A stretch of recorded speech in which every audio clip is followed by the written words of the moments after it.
আসসালামু আলাইকুম। প্রিয় শায়েখ, কাঁধ বরাবর এক সমান চুল রাখা কি যাবে? চুল কাটার ইসলামী নিয়মগুলো কি?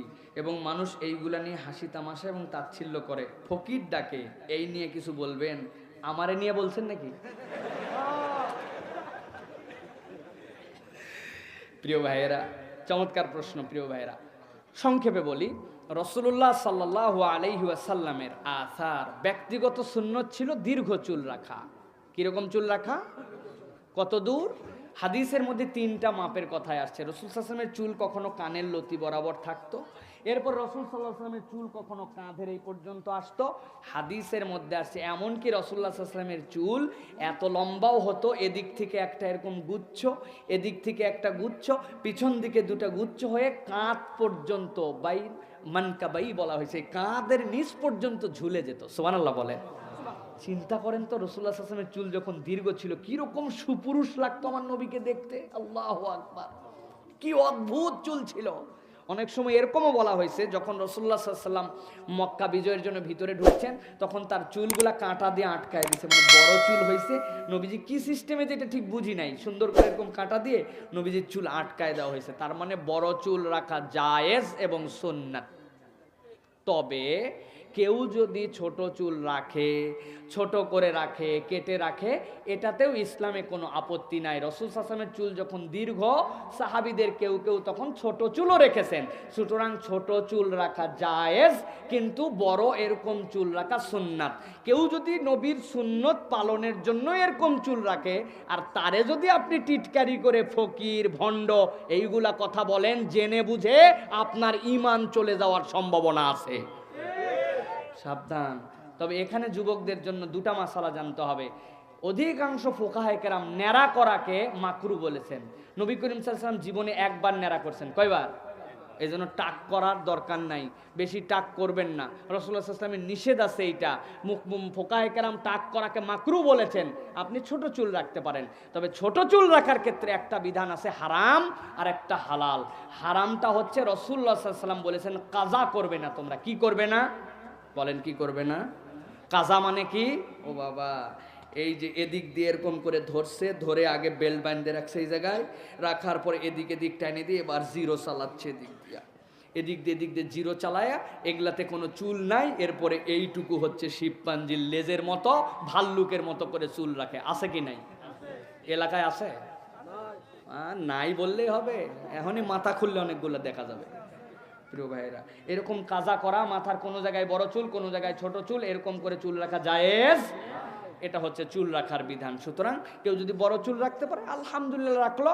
তবে এখানে দুইটা মাসালা মনে রাখতে হবে। দাড়ি বড় হওয়ার পরে এই চুল রাখা উত্তম। আর এই চুল রাখা যেহেতু সুন্নতে জায়েদা, পিতামাতা যদি তাকে নিষেধ করেন যে বাবা এখন সমাজ বিভিন্ন কারণে এই সেই আছে, তুই এরকম চুল না রাখে ছোট চুল রাখ, তাহলে পিতামাতার কথাকেও প্রায়োরিটি দেওয়া উচিত। এখানে ফাইটে যাওয়া উচিত না যে নবীজির চুল বড় ছিল আমি বলো, তুই তোমার কথা শুনলেই কি না শুনলেই কি। আর বাবা, আপনি অন্য কোনো মাসালার মধ্যে না, খালি এটার মধ্যে আছেন কেন? সুতরাং পিতামাতার নির্দেশ শোনা উচিত, পিতামাতারও বোঝা উচিত। আপনার যদি আমল আখলাক অন্য সুন্নত সব আছে, আপনার লম্বা জামা আছে আলহামদুলিল্লাহ, মুখের মধ্যে ফ্রেশ দাড়ি আছে, আপনি মাথায় টুপি পরেন, পাঞ্জেগানা নামাজ পড়েন, কোরআন সুন্নাহর পথে থাকেন, আপনি চুল রাখেন আলহামদুলিল্লাহ, কিন্তু কোনো কিছু নাই, খালি চুল বড় রাখার আপনার হাউস কি? তার মানে বোঝা যায় এটা সুন্নতের থেকে ফ্যাশন বেশি গুরুত্ব, নবীর কান্দের উপর দিয়ে আপনি পার হতে চান। ঠিক কি না? বুঝাইতে পারছি আপনাদেরকে? প্রিয় হুজুর, সালাম নেবেন। যৌতুকের বিধান কি এবং যৌতুক মুক্ত বিয়ে করার জন্য অভিভাবক অঙ্গীকার করার অনুরোধ রইল ভাইদের পিতামাতাদের। প্রিয় ভাইয়েরা, যৌতুক, ইসলাম নারীদেরকে যে সম্মান দিয়েছে, এই সম্মানের বিপক্ষে ইসলামের বিধানের গালে থাপ্পড় দেওয়ার নাম হচ্ছে যৌতুক। ইসলামের বিধানের গালে থাপ্পড় দেওয়ার নাম কি? ইসলাম বলছে মোহর দিতে, ওয়াতুন নিসা সাদুকাতিহিন্না নিহলা। আল্লাহ বলছেন তোমরা নারীদেরকে মোহরানা দিবে, আর আপনি সিস্টেম করে নারীদের থেকে উল্টা নারীর পিতামাতা থেকে খাচ্ছেন। অবশ্য এখন আলহামদুলিল্লাহ আমাদের অনেক তাওই সাহেব, বিআই সাহেবের অনেক ভদ্র হয়ে গেছে। মেয়ের পক্ষ থেকে এসে বলে কিছু লাগবে, হয় আপনার একটা লজ্জা নাই? জামাইদের সাথে কথা বলেন, এই হাজি সাহেব এই কথা বলতে পারে?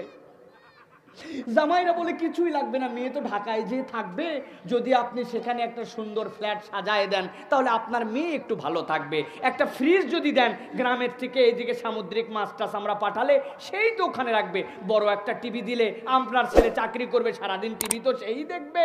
আর যদি একটা বাইক দিয়ে দেন, যে রাস্তাঘাটের অবস্থা, কোথায় রিক্সায় যাবে, ছিনতাই হবে, আপনার মেয়ে তো বাইকে ঘুরবে। ওরা বলতেছে আমরা বুঝছি আপনাদের কোনো চাহিদাই নাই।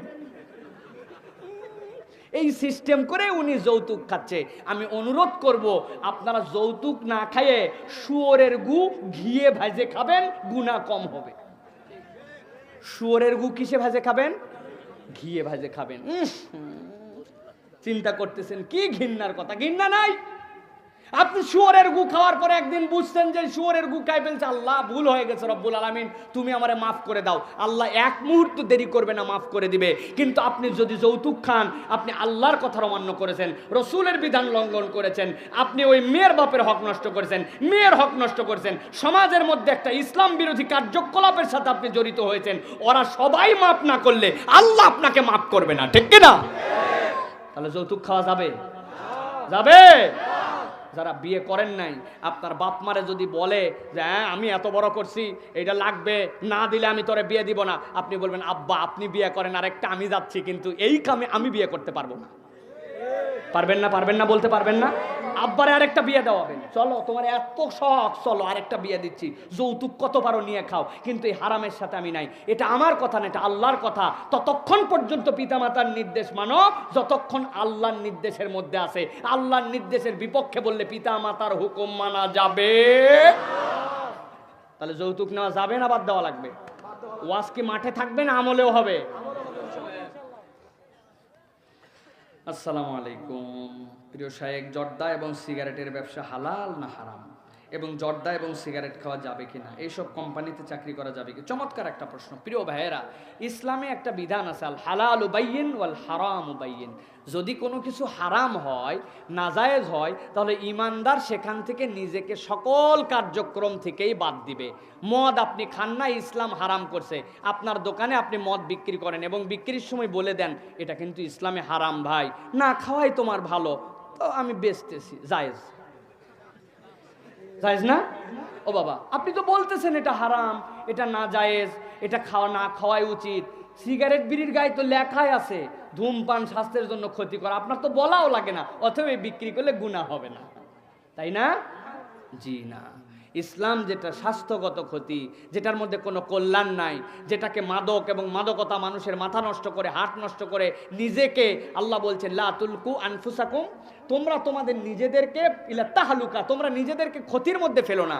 এই জর্দা খাইয়ে আর সিগারেট খাইয়ে উপকার হয়, এটা খেলে হার্ট ভালো হয়, এটা খেলে শরীর চাঙ্গা হয়, এটা খেলে ব্রেন বুদ্ধি হেভি সুন্দর হয়, এটা খেলে টাকা পয়সা বেড়ে যায়, এটা খেলে মানুষজন হেভি সম্মান দেয়। হাত তুলে একজন দেখান আল্লাহর বান্দা, আপনার কপালে আমি এটা চুমা দিব।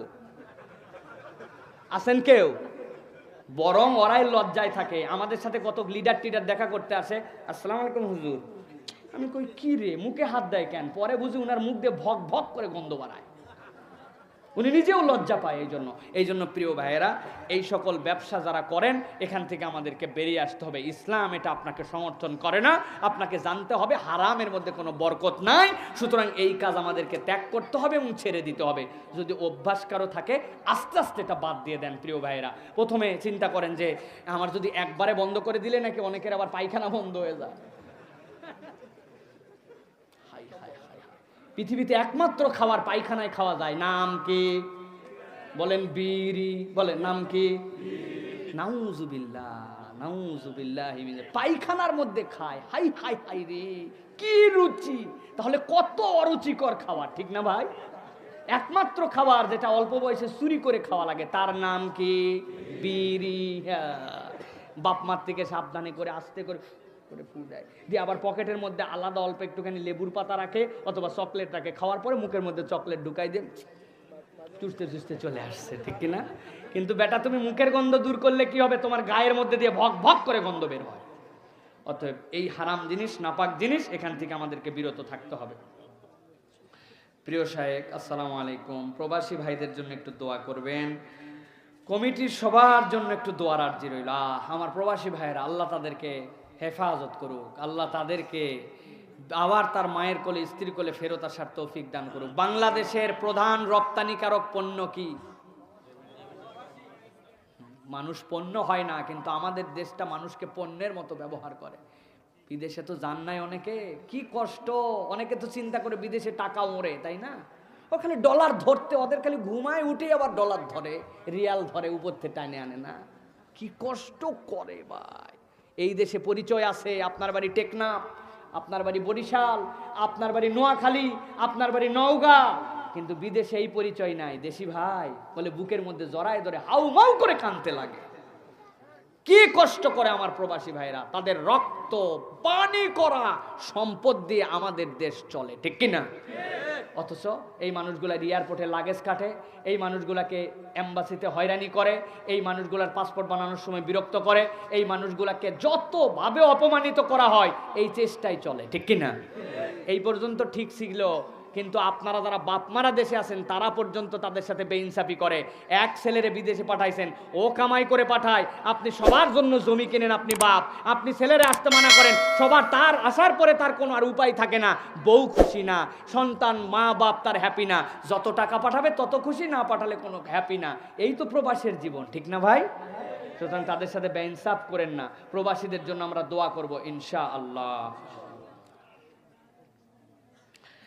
একজন জিজ্ঞাসা করছেন, হুজুর ব্লাড দেওয়ার এবং উপকারিতা সম্পর্কে কিছু বলবেন, যুবকদের উৎসাহমূলক কিছু বলার জন্য অনুরোধ রইল। চমৎকার একটি প্রশ্ন।